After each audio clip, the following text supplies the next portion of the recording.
Leonora Lorenzo, thank you so much for being here. You are a presenter at the Yin Center Conference, April 1st through the 3rd, 2022. Would you tell us about the session you're offering? Yeah, thank you. First of all, I really am delighted to be here and honored to be part of this conference in April. And I want to just start right there, actually, to just say, E.E. Cummings, maybe, who said, April is the cruelest month. I don't know if you've ever heard that. I have. It's from one of his long poems. April is the cruelest month. And why? Well, often there's a lot of grief and death associated with April, even while things are coming back to life. Something about the transition that makes it a particularly emotionally rugged month. Which it just happens to be for me anyway. So how I came to this topic is because of my own personal experience. But all that said, grief to me has been orphaned. And I may well up when I tell you all this. I would love that. Can I want to ask you to say your session title, because others don't know yet. I know where you're going. Okay. So thank you. And feel free to slow me down as we go along if you want. So the session title is We Grieve Because We Love. Thank you. Beautiful. Right?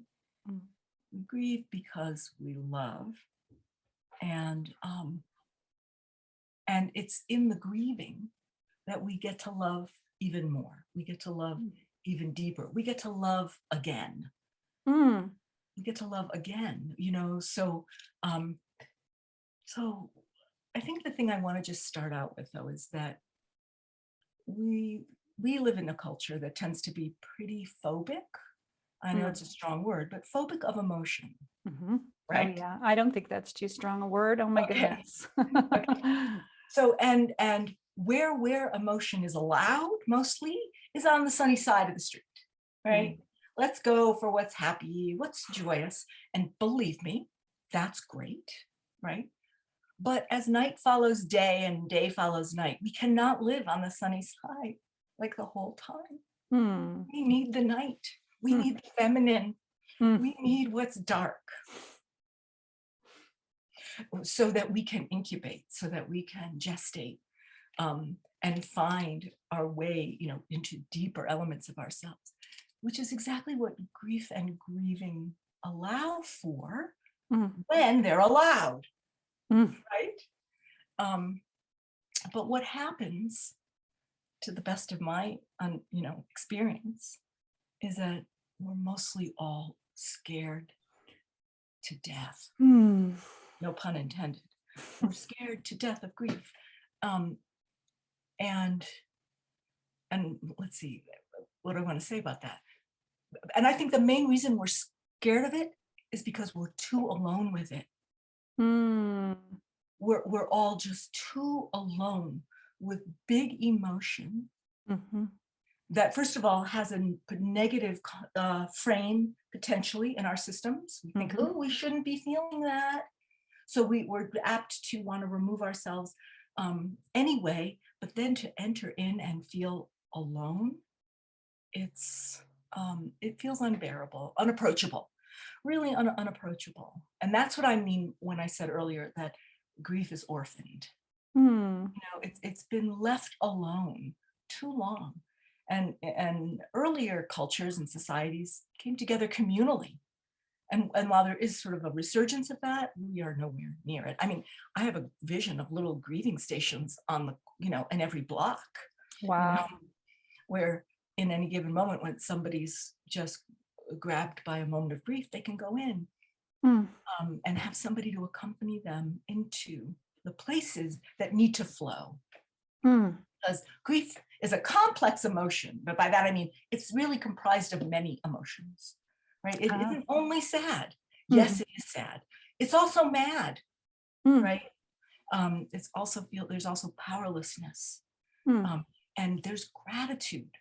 So like, look at the whole river we miss Mm. when we don't get to flow down this river. Mm. So entering into grief is often through a loss of some sort. And that's the other thing I want to say is loss often can be by death, but it can be by so many other things, you know, the loss of a dream, right? Mm. Just even the loss of some material things. Now, of course, we're on degrees of how intense things can feel, but to understand that to live and to love, which to me are really synonymous verbs. Mhm. Love as a verb, not only a noun. Mhm. To live and to love, inherent is loss. Mm. Why? Because everything is in motion, everything. And that's what emotion is. It's energy in motion.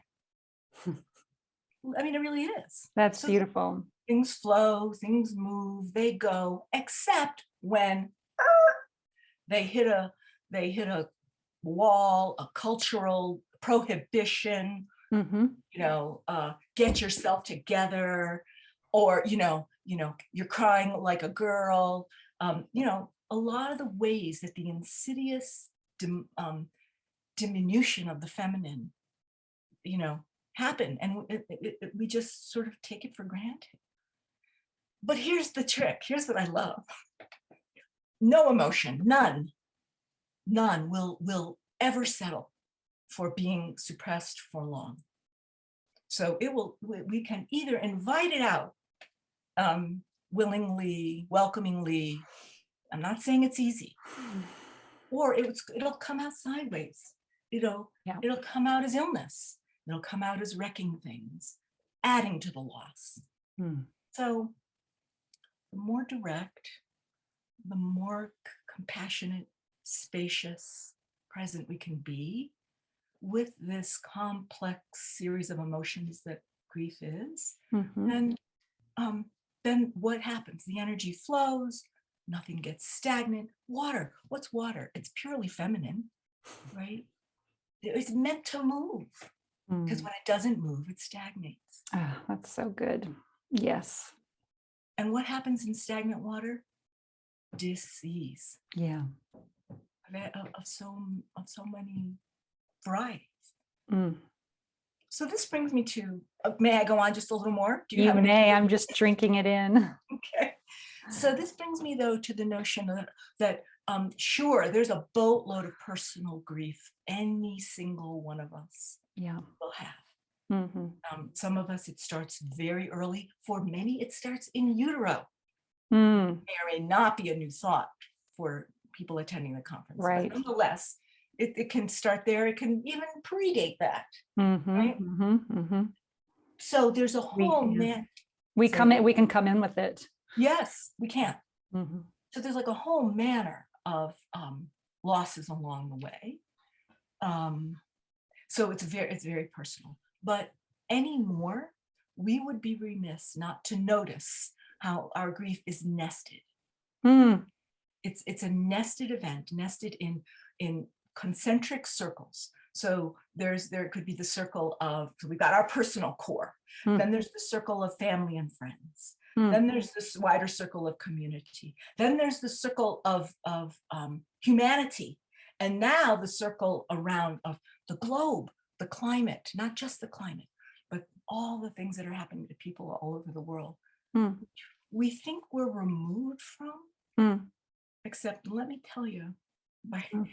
virtue of our mirror neurons, Mm. we are everywhere. Wow. We are in all the joy. We are in all the sadness. Mm. We just, that's where we live in all of it. Yeah, I know, big breath, right? Yeah. So Well, what comes to mind when you say that is that when we give space to grieve, we are actually also doing a service for those layers. Beautiful. Exactly right.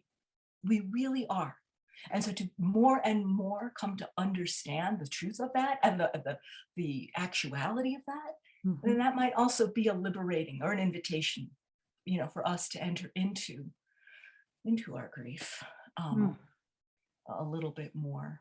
And I want to come though to this idea about aloneness. Yeah, I wanted to come back to that too. Yeah. Okay. Because my take is that really the most grievous of all events that we experience in this life, in our Western world, is how separate, alone, and apart from others that we feel, and how hard relating and relationship can feel, and the inherent loss that that can just be right there in the middle of relationship.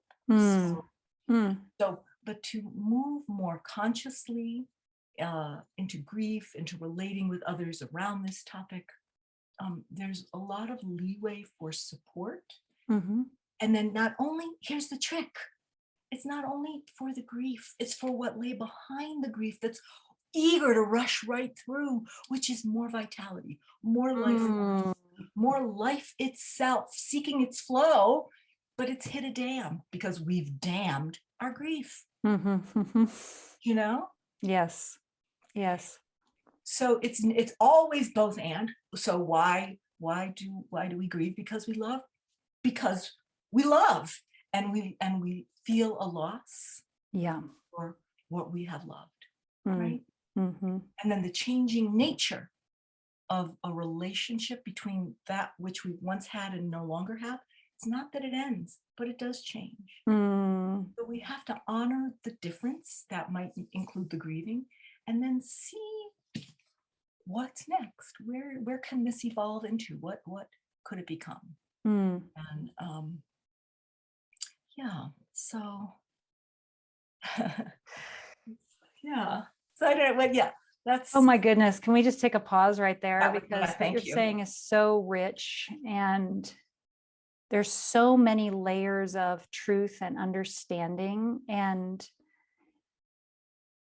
I'm feeling the sense, the wholeness that you're speaking to, the wholeness of being in the world, and also the inherent intelligence of our experience, of our love, of our feelings, of what is trying to flow, the inherent intelligence of what's trying to flow.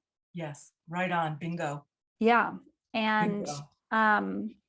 And I really appreciate how you're tying it into the feminine, which I've never heard you do before. And it just makes my brain sparkle, because I have not had a lot of experience with big loss. We know it's coming because it's always coming.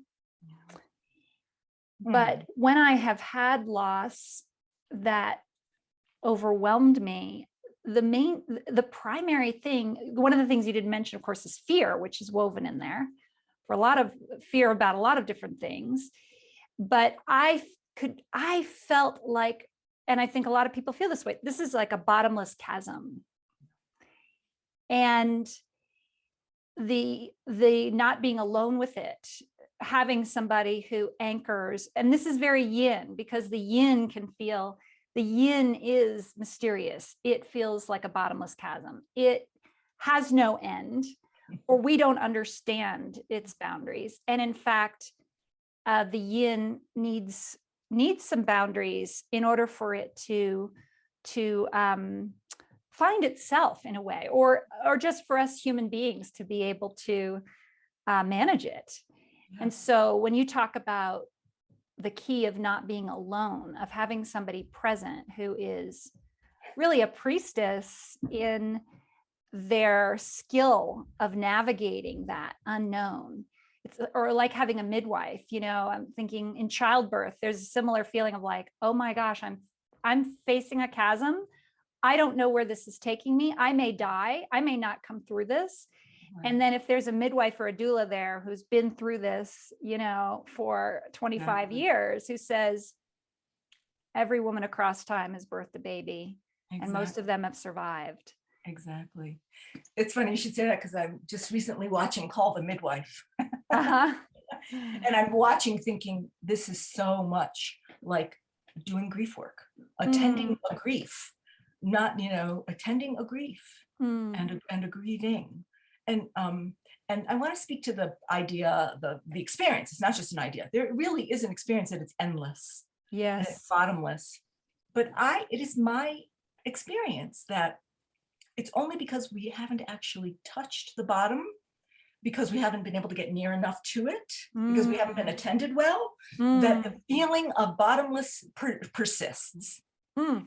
When one can go that deep and then feel the organic integration and that which is behind the grief, what I mentioned before, the life itself wanting to come forward, it doesn't feel endless anymore. Wow.